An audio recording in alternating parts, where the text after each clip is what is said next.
നമസ്കാരം. ഈ ലോക്സഭാ തെരഞ്ഞെടുപ്പിൽ കടുത്ത പോരാട്ടം നടന്ന ലോക്സഭാ മണ്ഡലത്തിൽ ഏറ്റവും പ്രധാനപ്പെട്ടത് വടകര ലോക്സഭാ മണ്ഡലമായിരുന്നു. അതിന് പ്രധാന കാരണം ത്രികോണ മത്സരമൊന്നുമായിരുന്നില്ല. CPMൻ്റെ സ്ഥാനാർത്ഥി കെ ശൈലജ ടീച്ചറും കോൺഗ്രസിൻ്റെ സ്ഥാനാർത്ഥിയായി മത്സരിച്ചത് സാക്ഷാൽ ഷാഫി പറമ്പിലുമായിരുന്നു. കടുത്ത പോരാട്ടത്തിൽ ഇടതുപക്ഷം തന്നെ വിജയിക്കുമെന്ന ഒരു വിഭാഗവും അല്ല, കെ ശൈലജയുടെ വ്യക്തിപ്രഭയേക്കാൾ മുകളിലാണ് ഷാഫി പറമ്പിലിൻ്റെ ജനസ്വീകാര്യത എന്ന അലമുറയിട്ട് പറയുന്ന മറ്റൊരു വിഭാഗവും. പാലക്കാട് നിന്ന് MLA ആയ ഷാഫി പറമ്പിലിനെ വടകരയിലേക്ക് കൊണ്ടുവന്ന രാഷ്ട്രീയ നീക്കത്തിൽ കോൺഗ്രസ് ഒറ്റക്കെട്ടായി പ്രവർത്തിച്ചു. വലിയ സ്വീകരണമായിരുന്നു ഷാഫി പറമ്പിലിന് വടകരയിൽ നിന്ന് ലഭിച്ചതും. ആ സമയം മുതൽ തന്നെ കെ ശൈലജ ടീച്ചറിൻ്റെ പരാജയത്തിൻ്റെ മണം അവിടെയെല്ലാം പരക്കുകയും ചെയ്തിരുന്നു. എങ്കിലും ആത്മവിശ്വാസം ഒട്ടും ചോരാതെ കെ ശൈലജ ടീച്ചറിൻ്റെ വ്യക്തിപ്രഭയും ഒപ്പം ദുരിതപൂർണമാർന്ന കാലഘട്ടങ്ങളിൽ കേരളത്തിലെ ജനതയെ ഹൃദയത്തോട് ചേർത്ത് നിർത്തിയ ആരോഗ്യമന്ത്രി എന്ന പേരും പ്രശസ്തിയുമൊക്കെ മുൻനിർത്തിക്കൊണ്ട് തന്നെയായിരുന്നു വടകരയിൽ കെ ശൈലജ ടീച്ചറെ ഇടതുപക്ഷം സ്ഥാനാർത്ഥിയാക്കിയത്. അങ്ങനെ കടുത്ത പോരാട്ടത്തിൻ്റെ ഇടയിൽ രാഷ്ട്രീയ പോരാട്ടം മാറി അത് മതപരമായ പല ചേരിതിരിവിലേക്കും മതപരമായ പോരാട്ടമായിട്ടും മാറിയത് നാം കണ്ടതുമാണ്. കോൺഗ്രസിനെതിരായുള്ള കാഫിർ പ്രയോഗവും ഒപ്പം അശ്ലീല വീഡിയോ പ്രദർശിപ്പിച്ചു എന്ന ആരോപണങ്ങളുമെല്ലാം കാര്യമായ രീതിയിൽ ഇടതുപക്ഷം മുൻപോട്ട് വെക്കുകയും ചെയ്തു. ഇതിനെല്ലാം അതിജീവിച്ചുകൊണ്ടാണ് പാലക്കാട്ടെ MLA ആയ ഷാഫി പറമ്പിൽ വടകരയിലെത്തി കെ ശൈലജ ടീച്ചറിനെ 1.5 ലക്ഷത്തിലധികം വോട്ടിൻ്റെ ഭൂരിപക്ഷത്തിൽ പരാജയപ്പെടുത്തിയത്. ഈ പരാജയം ഇടതുപക്ഷത്തെ സംബന്ധിച്ച് വലിയ തിരിച്ചടി തന്നെയായിരുന്നു. എങ്കിലും അവിടെ ഉയർന്ന ചില പ്രധാനപ്പെട്ട ചോദ്യങ്ങളുണ്ടായിരുന്നു. എന്തുകൊണ്ട് കെ ശൈലജ ടീച്ചറിനെ വടകരയിൽ സ്ഥാനാർത്ഥിയാക്കി? ജയരാജനെ പോലെ 2019 മികച്ച പോരാട്ടം നടത്തിയ സ്ഥാനാർത്ഥികൾ ഉള്ള ഇടമായിരുന്നു വടകര. പിന്നെ എന്തുകൊണ്ടാണ് ജയരാജന് പകരം കെ ശൈലജ ടീച്ചറെ സ്ഥാനാർത്ഥിയാക്കിയത്? ഗൗരിയമ്മയ്ക്ക് ശേഷം കേരളത്തിലെ വനിതാ മുഖ്യമന്ത്രി എന്ന പട്ടത്തിലേക്ക് എത്തുവാൻ സാധ്യത ഏറെയുള്ള ഒരു മുഖമായിരുന്നു ശൈലജ ടീച്ചറുടേത്. അപ്പോൾ സ്വാഭാവികമായും ലോക്സഭയിലേക്ക് ശൈലജ ടീച്ചറെ മത്സരിപ്പിച്ചതിൻ്റെ പിന്നിലെ പ്രധാന ഉദ്ദേശം കേരള രാഷ്ട്രീയത്തിൽ നിന്ന് അല്ലെങ്കിൽ സംസ്ഥാനതല രാഷ്ട്രീയത്തിൽ നിന്ന് നിയമസഭയിൽ നിന്ന് ശൈലജ ടീച്ചറെ പറഞ്ഞയക്കുക എന്നുള്ളതാണ്. പക്ഷേ അങ്ങനെ കേരളത്തിൻ്റെ മുഖമായ കേരളത്തിലെ ഏറ്റവും പ്രധാനപ്പെട്ട ഇടതുപക്ഷ നേതാവായ ശൈലജ ടീച്ചറെ, സാധാരണക്കാരുടെ ഇടയിൽ വ്യക്തിപ്രഭ ഏറെയുള്ള ശൈലജ ടീച്ചറിനെ വടകരയിലെ സ്ഥാനാർത്ഥിയാക്കി അങ്ങ് ഡൽഹിയിലേക്ക് അയക്കാമെന്ന ഉദ്ദേശമൊന്നും നടപ്പാകില്ല എന്ന തരത്തിലേക്ക് പറയാതെ പറയുകയാണ് കണ്ണൂരിലെ ഏറ്റവും പ്രധാനപ്പെട്ട ഇടതുപക്ഷ നേതാവായ ജയരാജൻ. അതായത് അദ്ദേഹം പറയുന്നത് ഇങ്ങനെയാണ്: ഡൽഹിയിലേക്ക് ശൈലജ ടീച്ചറെ പറഞ്ഞയക്കുവാൻ ഇവിടുത്തെ ജനതയ്ക്ക് താല്പര്യമില്ല. കാരണം കേരളത്തിൻ്റെ വരുംകാല മുഖ്യമന്ത്രി മുഖമായി മാറുന്ന ശൈലജ ടീച്ചറെ കേരളത്തിൽ തന്നെ നിലനിർത്തേണ്ട ആവശ്യകത ഈ നാട്ടിലെ ജനതയുടേതാണ്.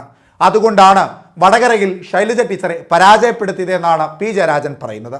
2019 ജയരാജന് ലഭിച്ചതിനേക്കാൾ വോട്ട് കുറവാണ് കെ ശൈലജ ടീച്ചർക്ക് 2024 ലഭിച്ചത്. അതായത് അത്ര വലിയ തിരിച്ചടിയാണ് വടകരയിൽ LDF നേരിടേണ്ടി വന്നത്.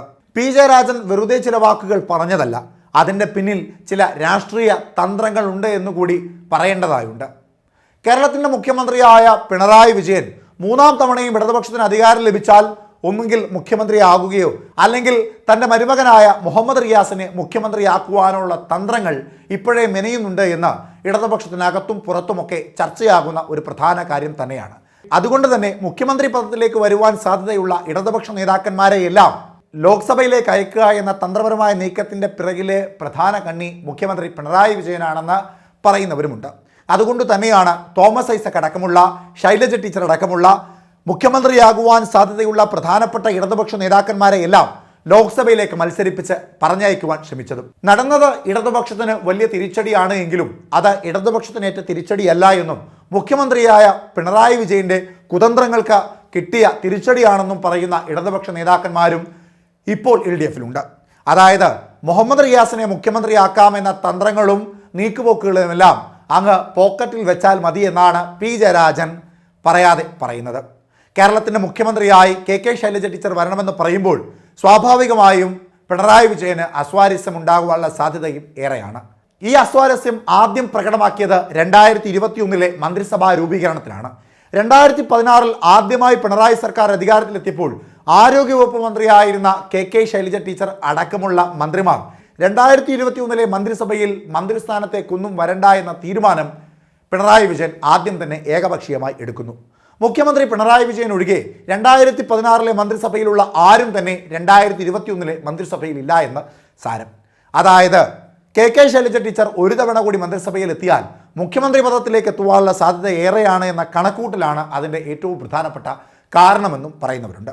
തൻ്റെ മരുമകൻ മുഹമ്മദ് റിയാസിനെ മുഖ്യമന്ത്രിയാക്കണമെന്ന തന്ത്രപരമായ നീക്കത്തിൻ്റെ ഭാഗമായി വടകരയിലെ ലോക്സഭാ മണ്ഡലത്തിൽ കെ ശൈലജ ടീച്ചറെ മത്സരിപ്പിച്ചതിന് ജനം നൽകിയ മറുപടിയാണ് ഈ പരാജയം. ഇത് യഥാർത്ഥത്തിൽ കെ ശൈലജ ടീച്ചർക്കേറ്റ പരാജയമല്ല, മറിച്ച് മുഖ്യമന്ത്രി പിണറായി വിജയൻ്റെ തന്ത്രപരമായ നീക്കത്തിനേറ്റ തിരിച്ചടിയാണ് എന്ന് പറയാതെ പറയുകയാണ് പി ജയരാജൻ. അതായത് വടകരയിലെ സ്ഥാനാർത്ഥിയാക്കി ലോക്സഭയിലേക്ക് ശൈലജ ടീച്ചറെ പറഞ്ഞയക്കാമെന്ന പിണറായി വിജയൻ്റെ തന്ത്രത്തിനേറ്റ തിരിച്ചടിയാണ് എന്ന് പി ജയരാജൻ പറയാതെ പറയുകയാണ്. ഒപ്പം സെക്രട്ടേറിയറ്റ് യോഗത്തിൽ ചർച്ചയായ ഏറ്റവും പ്രധാനപ്പെട്ട വിഷയത്തിൽ ഒന്ന് സർക്കാർ വിരുദ്ധ വികാരമുണ്ടായതിൻ്റെ ഏറ്റവും പ്രധാനപ്പെട്ട കാരണം പെൻഷൻ അനുവദിക്കാത്തതും സാമ്പത്തികപരമായുള്ള സർക്കാരിൻ്റെ പിരിമുറുക്കവും ഒക്കെയാണ് എന്നുള്ളതാണ്. മറ്റൊരു പ്രധാനപ്പെട്ട കാര്യമായി പറയുന്നത് തെരഞ്ഞെടുപ്പിൽ ഏറ്റവും പ്രധാനപ്പെട്ട കാര്യമായി ഇടതുപക്ഷം മുൻപോട്ട് വെച്ച പ്രചരണ ആയുധം CAA ആയിരുന്നു. അത് വേണ്ട വിധത്തിൽ ജനങ്ങളിലേക്ക് എത്തിയില്ല എന്ന് മാത്രമല്ല തിരിച്ചടിയാവുകയും ചെയ്തിരിക്കുന്നു. ന്യൂനപക്ഷങ്ങളുടെ വോട്ടുകൾ ഒന്നാകെ ഇടതുപക്ഷത്തു നിന്ന് ഒഴുകിപ്പോയിരിക്കുന്നു. ന്യൂനപക്ഷങ്ങൾ എന്ന് മാത്രമല്ല, പുലയ പറയ ഈഴവ സമുദായത്തിൽ നിന്ന് ഉള്ളവരുടെ അല്ലെങ്കിൽ ഇന്ന വിഭാഗമെന്ന് പറയുവാൻ സാധിക്കാത്ത എല്ലാ വിഭാഗം ജനങ്ങളുടെ ഇടയിലും സർക്കാർ വിരുദ്ധ വികാരം ഉണ്ടായിട്ടുണ്ടെന്നും അത് കോൺഗ്രസിനും BJPക്കും അനുകൂലമായ ഒരു നിലപാട് സ്വീകരിക്കുന്നതിൽ ജനങ്ങളെ പ്രേരിപ്പിച്ചിട്ടുണ്ട് എന്നുമാണ് പി ജയരാജൻ അടക്കമുള്ള ഇടതുപക്ഷ നേതാക്കന്മാർ കഴിഞ്ഞ ദിവസം കൂടിയ സെക്രട്ടേറിയറ്റ് യോഗത്തിൽ പറഞ്ഞത്. ഒപ്പം തന്നെ നേതൃനിരയിൽ നിന്ന് അണികളെ നയിക്കേണ്ട നേതാക്കന്മാർ, അതായത് മുഖ്യമന്ത്രി പിണറായി വിജയൻ, AK ബാലൻ, EP ജയരാജൻ, ഗോവിന്ദൻ മാഷ് അടക്കമുള്ളവർ മാധ്യമങ്ങൾക്ക് മുമ്പിലും അല്ലാതെയും പറഞ്ഞ പല പ്രസ്താവനകളും പാർട്ടിക്ക് വലിയ തിരിച്ചടിയായിട്ടുണ്ട്. സാമുദായിക ജാതി മത സമവാക്യങ്ങളെല്ലാം എതിർക്കുന്ന തരത്തിലേക്കുള്ള പല പ്രസ്താവനകളും സർക്കാരിനും ഒപ്പം ഈ ലോക്സഭാ തെരഞ്ഞെടുപ്പിൽ മത്സരിച്ച സ്ഥാനാർത്ഥികൾക്കൊട്ടാകെയും തിരിച്ചടിയായി ഭവിച്ചിട്ടുണ്ട് എന്ന ചില ആരോപണങ്ങളും അവിടെ ഉയർന്നിരുന്നു. പ്രകാശ് ജാവേദ്കറുമായിട്ടുള്ള EP ജയരാജൻ്റെ കൂടിക്കാഴ്ച, BJP സ്ഥാനാർത്ഥികളെ പ്രകീർത്തിച്ചുകൊണ്ടുള്ള EP ജയരാജൻ്റെ ചില പ്രസ്താവനകൾ, അവയ്ക്കെല്ലാം കൃത്യമായ മറുപടി നൽകുവാൻ ഇടതുപക്ഷത്തിന് സാധിച്ചിട്ടില്ല. അത് തിരിച്ചടിയുടെ പ്രധാന കാരണമായി.